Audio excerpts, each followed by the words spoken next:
Tout comme je l'ai fait pour les frères Disney, aujourd'hui je vais vous présenter un célèbre duo qui a lui aussi fondé de célèbres studios. Bien que le studio en question soit anglais et non américain, il a révolutionné l'animation dans des créations que, je pense, vous êtes nombreux à connaître.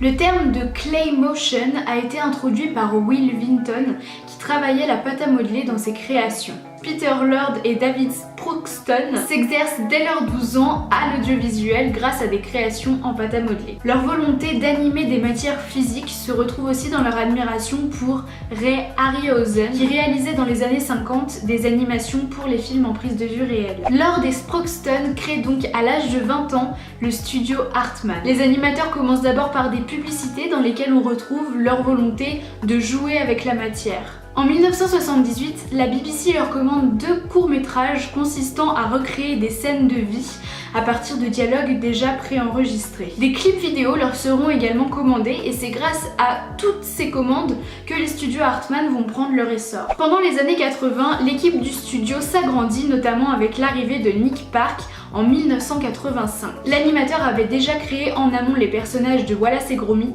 mais concrétise et réalise son projet grâce au studio Hartman. Les 2 derniers courts-métrages de Wallace et Gromit, Un mauvais pantalon et Rasé de près, remportent 2 Oscars et apportent au studio une reconnaissance internationale. Pour la petite anecdote, le personnage de Shaun le Mouton apparaît pour la toute première fois dans Rasé de près et sera dès 1995 le héros de la série télévisée qu'on connaît tous. On remarque dans de nombreux projets des studios Hartman que la parole a son importance dans leurs travaux, puisque l'animation est créée à partir de dialogues préalablement enregistrés. Mais il ne faut pas oublier que c'est l'esthétique qui prime dans leurs œuvres, et leurs partis pris remarquables ont révolutionné l'animation. Comme notamment l'idée du split screen dans Le Cochon de Watt, qui est d'ailleurs muet, ou encore l'idée de recréer le célèbre film La Grande Évasion, cette fois-ci à l'échelle d'un poulailler dans Chicken Run. Les films des studios Hartman demandent un travail de fourmi, d'orfèvre, tout est créé sous forme de maquette. Et il ne faut pas oublier que contrairement à beaucoup d'autres productions, tout est créé à la main. Le long métrage de Shaun le Mouton par exemple, bien que très récent puisqu'il est sorti en 2015,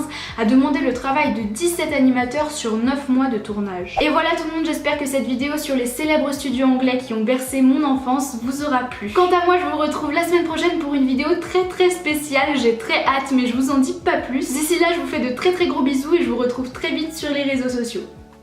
Ciao!